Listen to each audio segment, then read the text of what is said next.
Hello बच्चों, मैं आपका गणित शिक्षक कमलेंद्र हूँ। पिछले वीडियो में हम लोगों ने कक्षा 10 गणित के अध्याय 3 दो चर वाले रैखिक समीकरण युग्म के अंतर्गत दो चर वाले रैखिक समीकरण के हल के बारे में जानकारी प्राप्त की थी। उसके अंतर्गत हम लोगों ने यह जाना था कि दो चर वाले रैखिक समीकरण 2x धन 3y बराबर 5 का एक हल 1,1 का क्रमित युग्म होता है। इसके अंतर्गत मैंने आपको ये बताया था कि अगर चर के मानों का इस प्रकार का कोई युग्म समीकरण दिए गए समीकरण को संतुष्ट करता है तो वह दिए गए समीकरण का एक हल होता है। दिए गए चर के मानों का युग्म दिए गए समीकरण को संतुष्ट करता है। इसका अर्थ यह होता है कि चर के इन मानों को जब हम इस दिए गए समीकरण में रख देते हैं तो हमें बायां पक्ष बराबर दायां पक्ष प्राप्त हो जाता है। परंतु यदि ऐसा नहीं हो, हम चर के मानों का कोई युग्म लें, जैसे हम 1,7 के रूप का कोई युग्म लें। यहाँ पर पहला मान चर x के लिए है, दूसरा मान चर y के लिए है। आप इसको समझने के लिए हमेशा इस रूप में इसको याद रखें। इस रूप में कोई भी चर के मानों का युग्म अगर लिखा जाता है तो पहला मान चर x के लिए होता है, दूसरा मान चर y के लिए होता है। इस स्थिति में यदि हम दिए गए समीकरण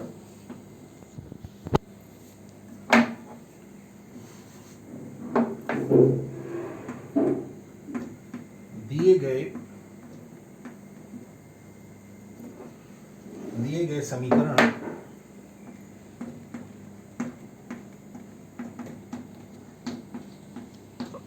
दो एक्स धन 3y बराबर 5 में x बराबर 1 और y बराबर 7 रखें तो हमें क्या प्राप्त होता है। 2x का अर्थ होता है 2 गुणे x धन 3y लिखा हुआ है, 3y का अर्थ होता है 3 गुणे y, और इनके मान जब हम इसमें रख देते हैं तो हमें प्राप्त होता है 2 गुणे 1 धन 3 गुणे 7 बराबर 5।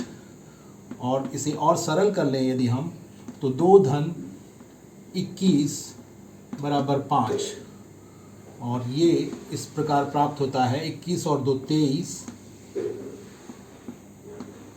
5, यानी 23 5 के बराबर नहीं है।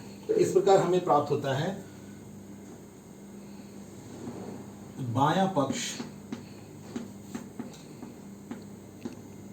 बराबर नहीं है दायां पक्ष।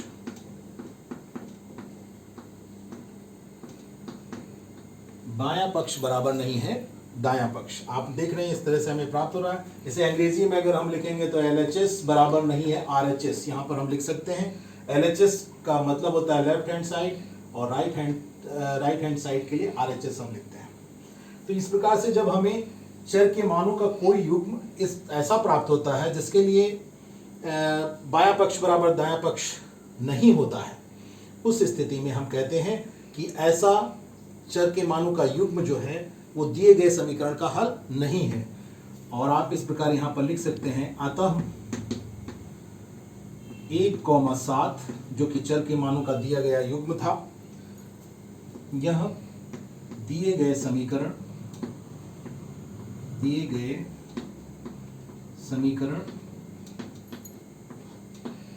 का हल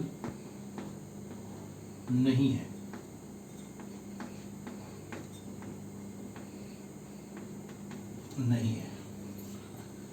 इस प्रकार हमने देखा कि 1,1 जो कि चर के मानों के लिए एक युग्म है, वह दिए गए समीकरण 2x धन 3y बराबर 5 का हल है, क्योंकि यह मान दिए गए समीकरण को संतुष्ट कर रहा है।